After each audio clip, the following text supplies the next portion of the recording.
Hi everyone, welcome back to Games Corner. I'm Adele, GodGiven, and this show is all about shining a light on cool games and projects that deserve the spotlight. We will chat with the team about their inspiration, game update, next step, and see if we can get some alphas. Today, we welcome Luc from Medieval Empire team, so a cool strategy game where players build, explore, conquer, and own their digital assets. Without further ado, let's get to know the man, the legend. Luke, how are you today? Hey, I'm fine. Yeah, most important, you can slay invaders in medieval empires. I think that's a kid's dream. Like, take your sword and just slay some people on the battlefield. At least that's what I wanted to do as a kid. I'm doing that in real life as well. Like, I have an armor over here. I think it's somewhere in the background, but I blurred it out because I didn't clean up. But yeah, happy to be here and talk gaming with you from Ultra. Perfect, man, perfect. Like, I have a sword behind me, so if you have the armor, we can do a cool team, right? Oh, wait a second. I have the sword as well. I think my wife placed it somewhere safe from the kids, but I have that here as well, so we can have a sword fight. Maybe we should visit you Oh, one we can time. organize that, man. We can organize that. But be careful, mine is like super heavy.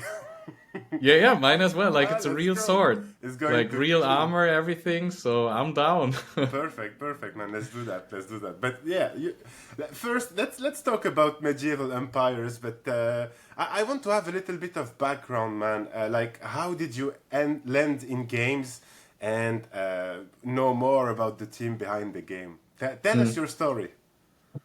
But my story is completely different. Most likely, I was 15 years in the military as an officer, and then decided I want to try my luck outside and found game. I mean, I've been a gamer all my life. Played World of Warcraft. I started with an Amiga. Played Prince of Persia and all those kind of games that you know, like even with the floppy disk where you needed to like switch for level 2, switch for level 3 and stuff like this. Nintendo fan and everything. And in the military, I did IT and also I was a press officer, so marketing was part of the stuff that I did anyway. Um, and yeah, then I decided, like, I was always a fan of crypto once I found out how the stuff works, because I think it's the future, or Web3 is the future. And Assad, the founder, had the idea for the game, and I was directly on board because he also said, like, hey, let's do it a little different, not a scam like you had in the first years of crypto. Let's build an actual game around an IP that he knows will work because we have Engin Altan Düzertan as the face of the game, who's pretty famous in the eastern part of the world. And my brother is the CEO. So it's mainly a family business. I know Assad since 22 years or something. Wow. So yeah, we decided to build something cool, and I was always a fan of crypto, Web3, gaming, so it was a perfect fit. And 3 years later, or 3.5 years later now, still here, still developing, shipping mobile soon.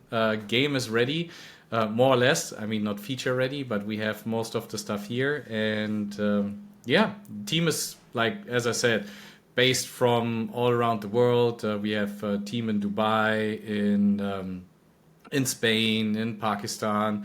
Uh, so we're basically like most of that's the cool thing about working online.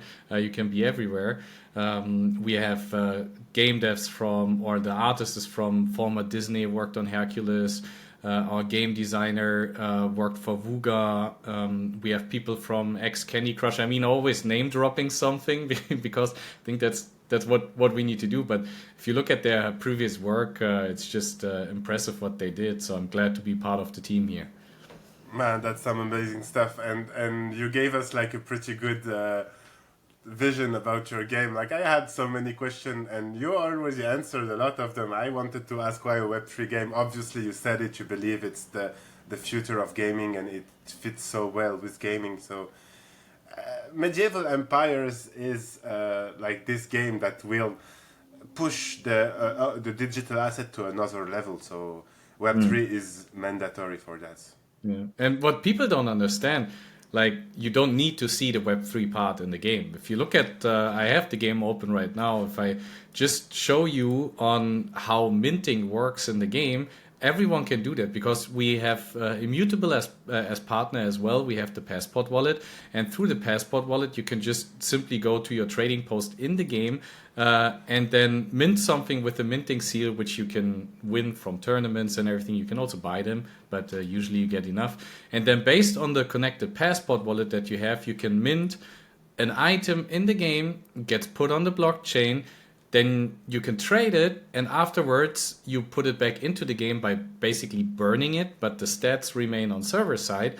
So it changes also. Like this item, for example, has a different durability. If someone uses it, durability goes down, but if they re-enter it on the blockchain, it gets minted with this exact same metadata. But that's what the user doesn't see, right? That's what we know if we're in Web3 gaming, but the user just sees like, oh, item, cool, I want to trade it.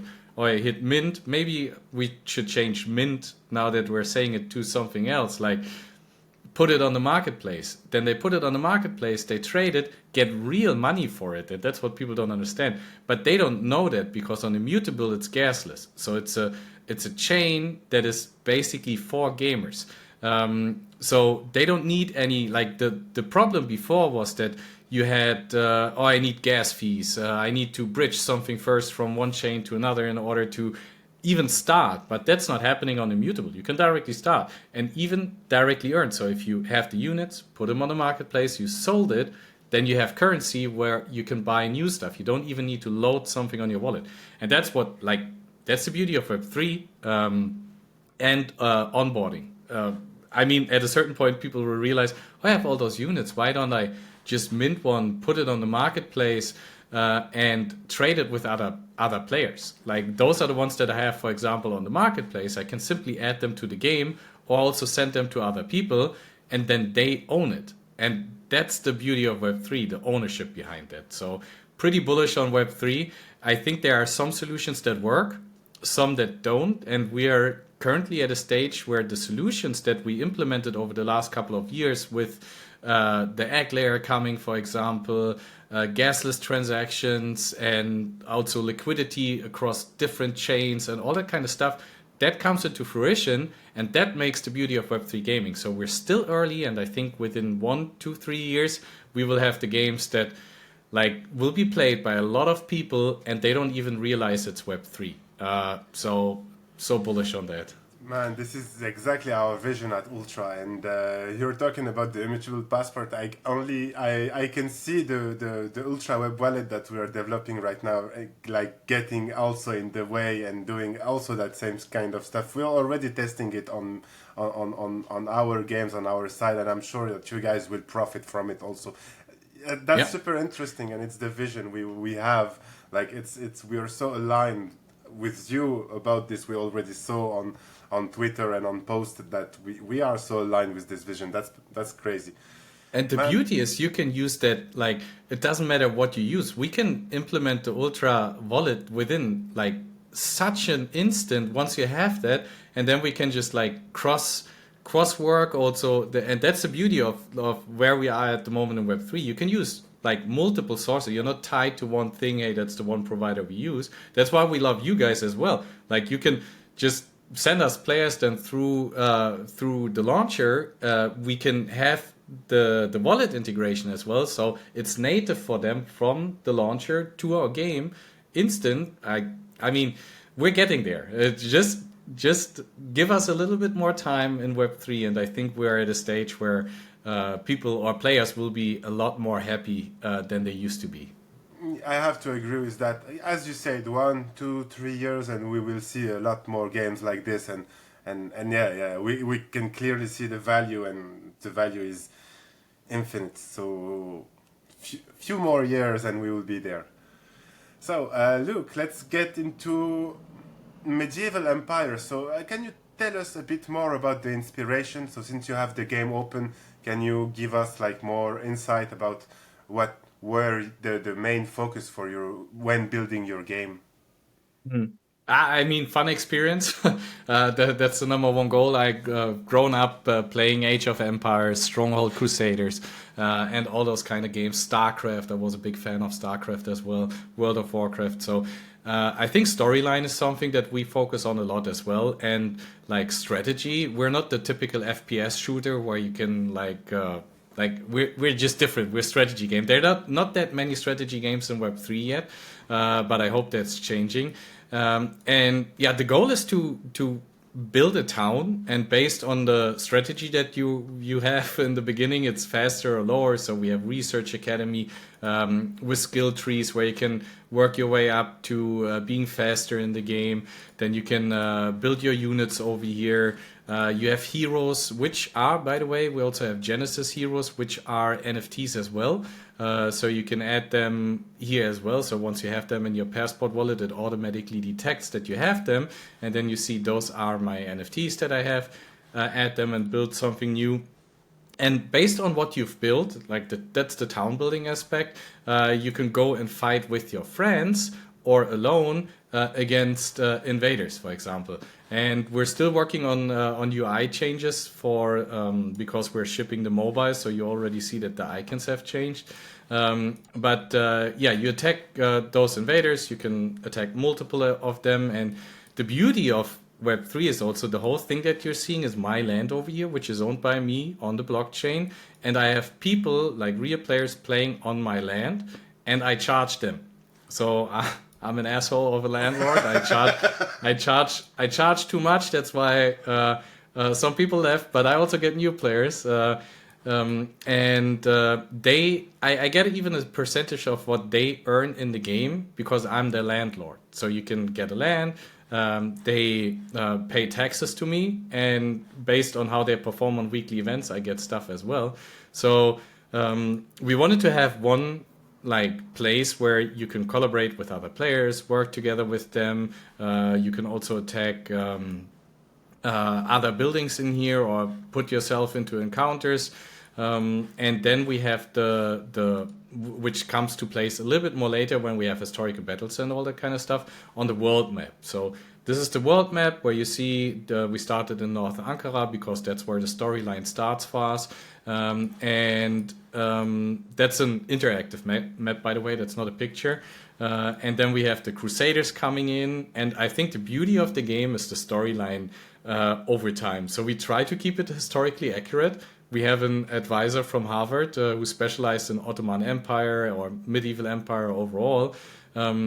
Of course, some changes, otherwise it doesn't fit the gameplay that much. But those are all NFTs. They are on the blockchain, and then you see which player is owning them. And that's what I like also about the ownership part. You can see actually also where this item comes from, who had it first, where did it trade, and all that, the whole history behind that. And over time, we will implement new factions like Holy Roman Empire, Ottoman Empire, Mongols. There's so much stuff that you can get from that time. I love the medieval times. I wouldn't want to live there because it stinks most likely, and I don't want to live at that time. But I would love to witness how it was back in the days, and that's what we want to transport into the game as well, the feel of medieval, having alliances with other players. We also have a clan system that multiple landlords, or that if you have multiple lands, you form a clan, and then we want to have clan wars later on, but that's future talk. We're still, even though we are building since 3 years or more, we're still in the baby steps of this.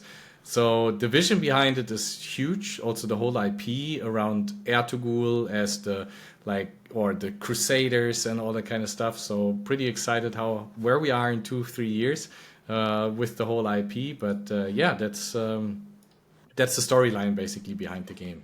And I love it. You're using history to make it more interesting. Yeah.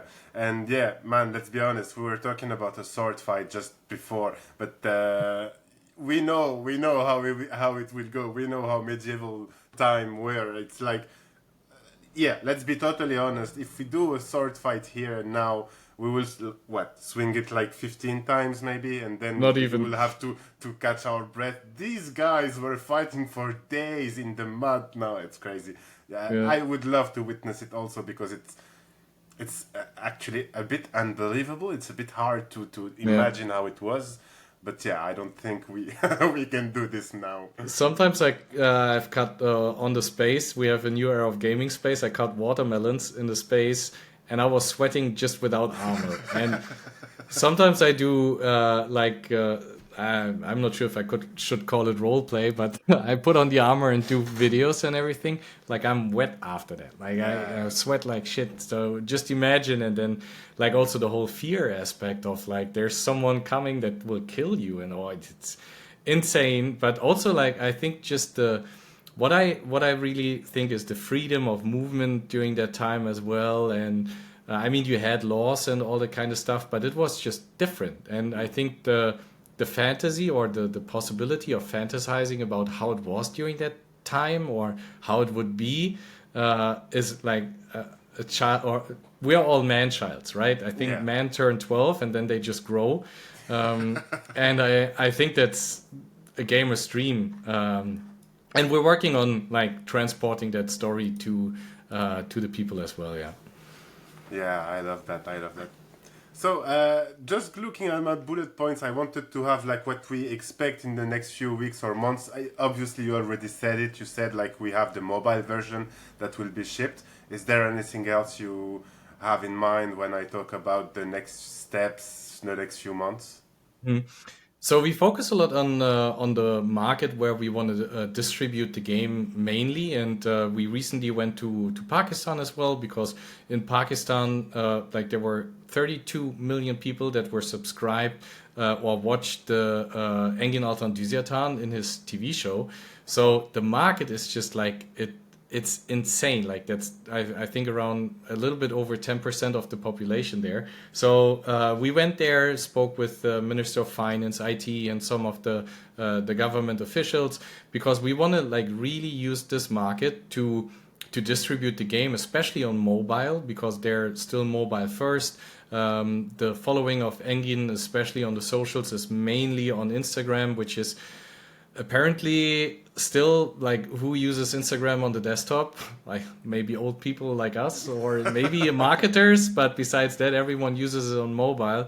So once we have the mobile version, this is the heavy market that we want to hit. So we already started building most of the bridges, so that will consume a lot of time. And we have lots of partners including yourself where we like will focus on utilizing that, because so far we've built a network of like so many good projects and people in the space, and that's what we will utilize once we have the mobile version. Because before that, if you have a beta version, it doesn't make sense to spend millions into marketing, because that will like we have a really good retention rate for a game at that stage, but it's burning money. So we want to focus on, hey, the game is now at a stage where we say we can distribute that on a bigger scale and then like really push it. And we're getting into the stage where this is possible, and focusing on the key distribution partners. We're also big in the Middle East, Dubai.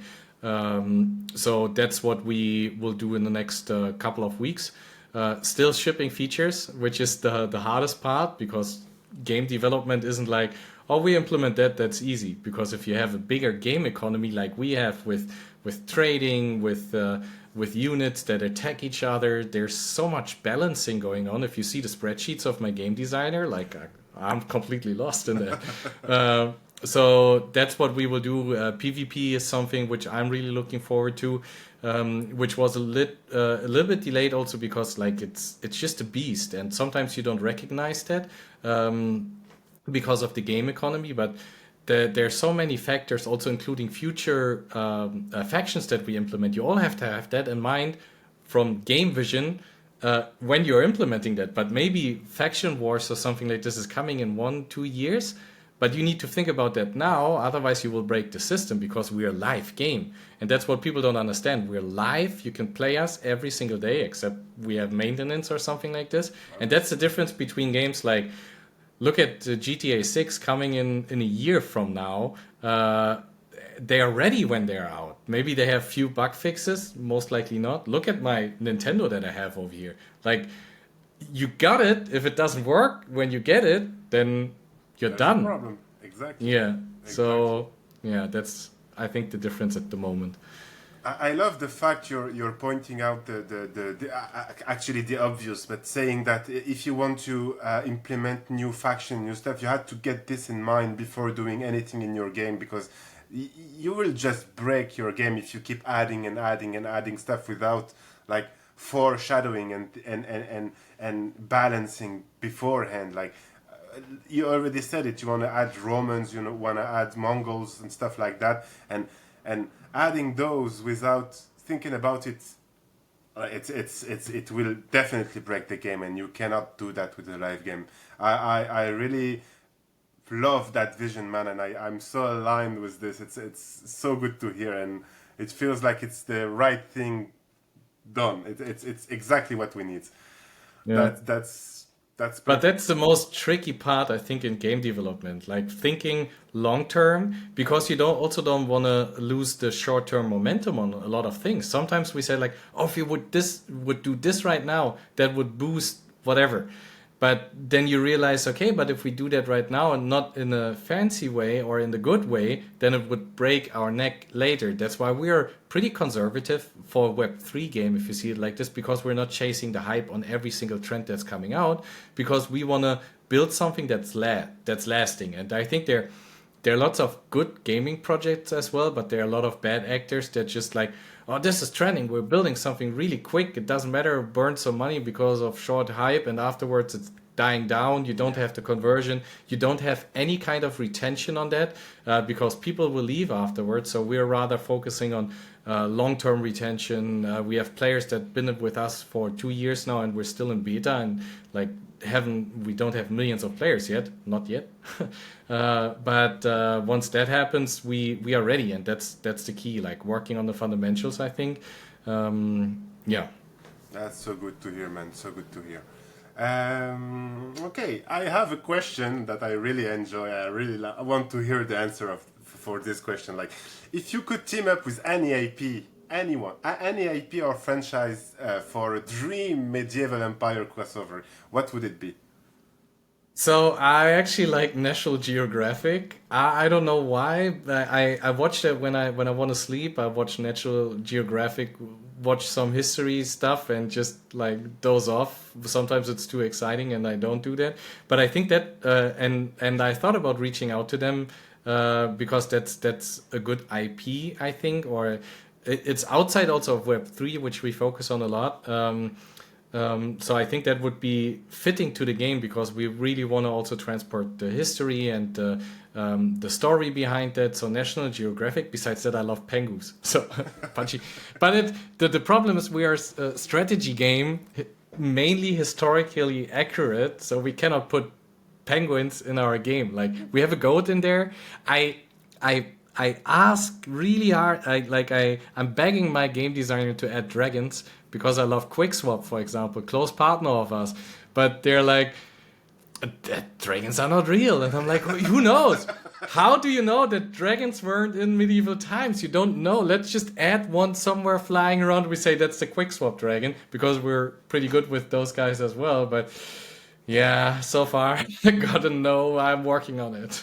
Man, I was not expecting National Geographic. I was expecting like another game, another like I don't know. I will not say a lot of names, but yeah, like another game. You talked about like Age of Empire and stuff like that, but you can't really make a crossover with them. National Nah. Geographic is an interesting answer, and I love it. It's it shows what's the vision behind the game and the historical facts that you want to implement inside of it, and it's super interesting. Love the answer, man. I really love the answer. And okay, is there a surprise or ambition for a medieval empire that player might not expect? Like maybe something you personally have under your radar? Ah, you wanna get the I'm real alpha here, right? I'm You're trying. trying. I'm I trying. see. You don't have to say Uh, anything.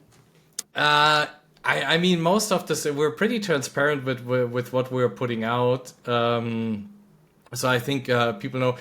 The only thing that I think people underestimate is the power of Engin that we have.